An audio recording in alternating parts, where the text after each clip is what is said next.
Hello guys, welcome back. दोस्तों, कुछ recently messages मौसूल हुए टिकटॉक के ऊपर, ईमेल के ऊपर, मैसेंजर के ऊपर, फेसबुक के ऊपर। तो वो कुछ मैसेजेस ऐसे थे कि वो आप भाइयों के साथ शेयर करना बहुत ज़रूरी है।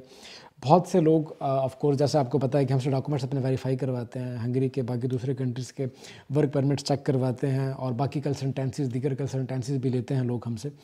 तो ऐसे में अल्हम्दुलिल्लाह बहुत से लोग हैं जो प्यार करते हैं, रिस्पेक्ट देते हैं, लेकिन ऐसे के अंदर, पूरी इस सिस्टम के अंदर बहुत से ऐसे लोग भी हैं जो कि डिमोटिवेट करते हैं और नेगेटिव लोग। अब कुछ मैसेजेस हैं जो कि आप भाइयों के साथ शेयर करूंगा। एक साहिब की ईमेल आई हमें। खैर, मैं तो ईमेल का रिस्पांस नहीं करता, उसके लिए आगे लड़के रखे हुए हैं जो कि रिस्पांस करते हैं। तो वो ईमेल कुछ इस तरीके से थी कि वो भाई साहब हंगरी के अंदर अपना बिज़नेस सेटअप करना चाहते थे। 2-2.5 लाख यूरो की इन्वेस्टमेंट करना चाहते थे वो, और उनको इसके ऊपर प्रॉपर कंसल्टेंसी चाहिए थी, उनको प्रॉपर गाइडलाइन चाहिए थी कि वो किस तरीके से हंगरी के अंदर 2-2.5 लाख यूरो इन्वेस्ट कर सकते हैं और वो अपने फैमिली समेत कैसे हंगरी मूव हो सकते हैं, किस तरीके से उनकी हंगरी को पेयर मिलेगी, प्रॉपर जो भी प्रोसेस है वो सारा पूछना चाहते थे।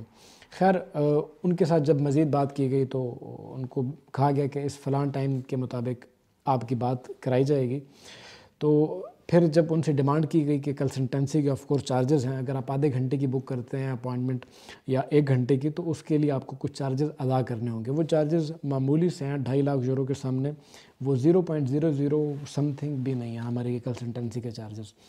लेकिन उन साहब ने कहा कि भाई, मैं बिज़नेस तो करना चाहता हूँ हंगरी के अंदर, लेकिन मैं आपकी कंसल्टेंसी बुक नहीं कर सकता।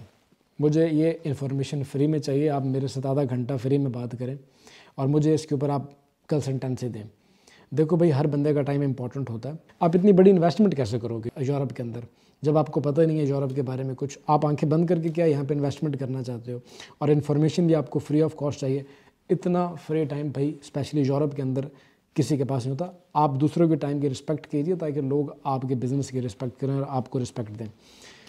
अब इसके ऊपर आप भी प्लीज़ कमेंट कीजिएगा कि ऐसे भाई को मैं क्या कहता। सेकंड, एक दूसरी ईमेल आई हमें। एक भाई ने अपना वर्क परमिट भेजा और उन्होंने कहा कि ये वर्क परमिट देख के बताएं कि ये रियल है या फेक है।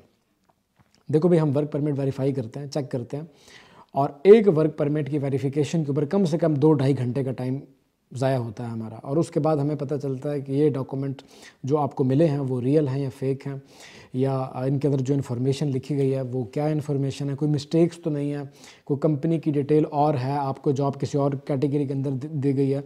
तो हम हर चीज़ को कैलकुलेट करके आपको वेरीफाई करके देते हैं कि आपकी मिस्टेक्स क्या हैं, और इन मिस्टेक्स के साथ अगर आप इमिग्रेशन में जाओगे तो आपके कितने % वीज़ा चांसेस हैं।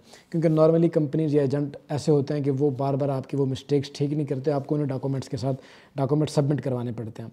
तो हम आपको ये वेरीफाई करके देते हैं कि आपको जो डॉक्यूमेंट मिले हैं वो डॉक्यूमेंट आपके ओरिजिनल हैं या वो फेक डॉक्यूमेंट हैं, उसके अंदर जो स्टैम्प्स वगैरह लगी हुई हैं वो ओरिजिनल स्टैम्प्स हैं, या जो आपको जॉब दी गई है क्या कंपनी को सेम इस फील्ड के अंदर वर्कर रिक्वायर्ड हैं भी या कोई नहीं। तो ये चीज़ें आपको बताई जाती हैं, और ये कि आपके डॉक्यूमेंट्स के अंदर कुछ मिस्टेक्स तो नहीं हैं, यानी कि आपका जॉब कोड और है और आपकी रिस्पॉन्सिबिलिटीज़ कुछ और लिखी गई हैं। तो ये चीज़ हम वेरीफाई करके बताते हैं। अब वो उन साहब का कहना था कि भाई, आपको तो बहुत एक्सपीरियंस है, आप बस देख के बता दें कि मेरा ये डॉक्यूमेंट रियल है या फेक है। भाई, देख के ऐसे कोई मैं जादूगर हूँ कि मैं देख के ऐसे बता दूँ आपको कि भाई ये आपका पेपर ओरिजिनल है या फेक है? ऑफ कोर्स हमें उसके ऊपर काम करना पड़ेगा, सर्च करनी पड़ेगी, कंपनी की डिटेल निकालनी पड़ेगी और देखना पड़ेगा कि आपको जो डॉक्यूमेंट उन्होंने इशू किए हैं कि उनको इस काम के अंदर, इस फील्ड के अंदर वर्कर रिक्वायर्ड हैं या नहीं रिक्वायर्ड।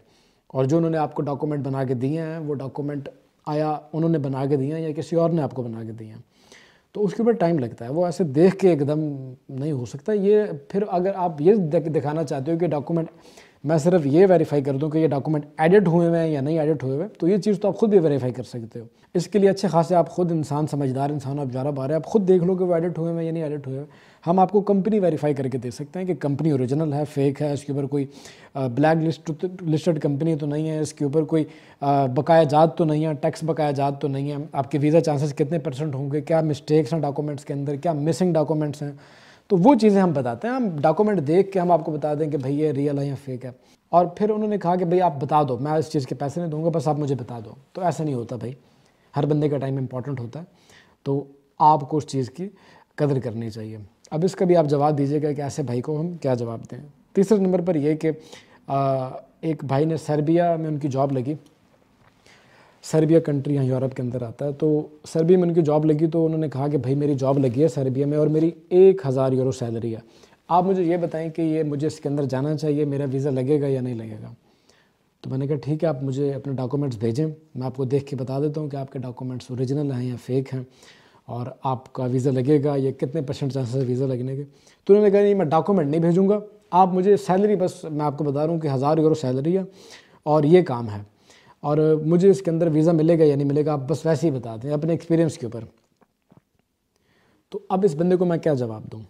क्या मेरे पास कौन सी ऐसी आर्टिफिशियल टेक्नोलॉजी है कि मैं ये बता दूं कि आपके पास आपको जो डॉक्यूमेंट एजेंट दिए हैं वो डॉक्यूमेंट देखे बगैर ही मैं आपको बता दूं कि आपका वीज़ा लगेगा या नहीं लगेगा? ऐसे कहाँ होता है भाई।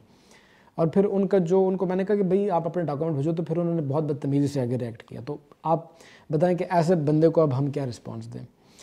और कुछ लोग ऐसे होते हैं कि वो डॉक्यूमेंट अपने वेरीफाई करने के लिए भेजते हैं, जब डॉक्यूमेंट वेरीफाई करके उनको बता दें कि भाई ये डॉक्यूमेंट ठीक है, ये चीज़ें मिसिंग हैं, तो फिर उनको याद आता है नहीं सर हमारे पास और भी डॉक्यूमेंट पड़े हैं, वो हम अभी भेज रहे हैं, आप प्लीज़ अभी चेक कर लें। तो जब आप अपने डॉक्यूमेंट वेरीफाई करने के लिए भेजो तो प्लीज़ आप अपने सारे डॉक्यूमेंट्स भेजो, किस्तों में मत भेजो। अगर आपने अपॉइंटमेंट बुक की है अपने डॉक्यूमेंट्स वेरीफाई करवाने की, तो आप अपने सारे डॉक्यूमेंट हमें एक साथ भेजो।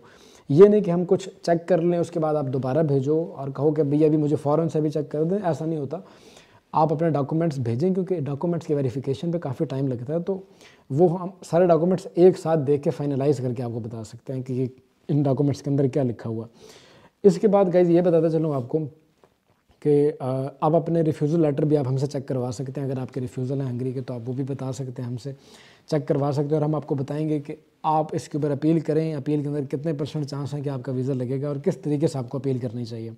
तो गाइज़ ये कुछ मैसेजेस तो जो आप भाई के साथ शेयर किए हैं। मैं आपको ये बताता चलूँ कि मैं यूट्यूब के ऊपर पिछले काफ़ी लंबे टाइम से काम कर रहा हूँ, मोर देन 4-5 ईयर्स मुझे हो चुके हैं, 4-5 साल से भी ज़्यादा का टाइम हो चुका है कि मैं यूट्यूब के ऊपर काम कर रहा हूँ।